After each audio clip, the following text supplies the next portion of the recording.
ರಾಜ್ಯದಲ್ಲಿ ಕೊರೋನಾ ನಿಯಂತ್ರಿಸುವ ನಿಟ್ಟಿನಲ್ಲಿ ಸರ್ಕಾರ ಸಮರೋಪಾದಿಯಲ್ಲಿ ಕೆಲಸ ಮಾಡಬೇಕು ಎಂದು ಮಾಜಿ ಸಚಿವ ಎಂಬಿ ಪಾಟೀಲ್ ಆಗ್ರಹಿಸಿದ್ದಾರೆ. ಸರ್ಕಾರ ಮತ್ತು ಸಚಿವರು ಟಿವಿಯಲ್ಲಿ ಸ್ಟೇಟ್ಮೆಂಟ್ ಕೊಡುವ ಮೂಲಕ ಫ್ಯೂಚರ್ ಟೆನ್ಸ್ನಲ್ಲಿ ಮಾತನಾಡುವುದು ಬೇಡ.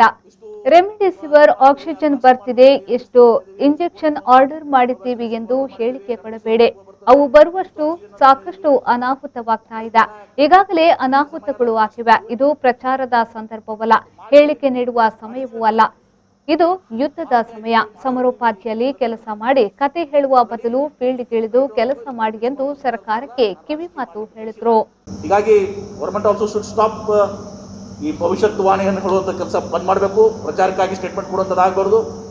ಇವತ್ತು ನಾನು ನೋಡ್ತಾ ಇದ್ದೀನಿ ಕೆಲವೊಂದು ಸಚಿವರು ಕೆಲವೊಬ್ರು ಇಷ್ಟು ಇದು ಮಾಡ್ತೀವಿ, ಅದನ್ನು ಅಷ್ಟು ಮಾಡ್ತಿದ್ದೀವಿ, ಇದನ್ನು ಇಷ್ಟು ಮಾಡ್ತಿದ್ದೀವಿ, ಇಷ್ಟು ಕೋಟಿ ನಾವು ವ್ಯಾಕ್ಸಿನೇಷನ್ಗೆ ಆರ್ಡರ್ ಮಾಡಿದ್ದೀವಿ, ರೆಮ್ಡಿಸಿವಿರ್ ಇಷ್ಟು ಬರ್ತದೆ, ಇಷ್ಟು ಆಕ್ಸಿಜನ್ ಅದು ಮಾಡಿದ್ದೀವಿ, ಇದೆಲ್ಲ ಹಾಕಬೇಕು. ಇದು ಪ್ರಚಾರ ಸಮಯ ಅಲ್ಲ. ಫಸ್ಟ್ ಡೂ ಇಟ್ ಮಾಡಿ ಹೇಳಿ. ನೀವು ಇಷ್ಟು ಮಾಡಿದ್ದೀವಿ ಅಂತ ಹೇಳಿ. ಮಾಡ್ತಾ ಇದ್ದೀವಿ, ಮಾಡೋರಿದ್ದೀವಿ, ಇದೆಲ್ಲ ಬೇಡ. ಆಲ್ರೆಡಿ ರೈಟ್ ಓರ್ ರಾಂಗು ಇದು ಪಾಲಿಟಿಕ್ಸ್ ಮಾಡೋಂಥ ಸಂದರ್ಭವಲ್ಲ. ನಾನು ರಾಜಕೀಯ ಮಾಡಲಿಕ್ಕೆ ಬಯಸಿಲ್ಲ.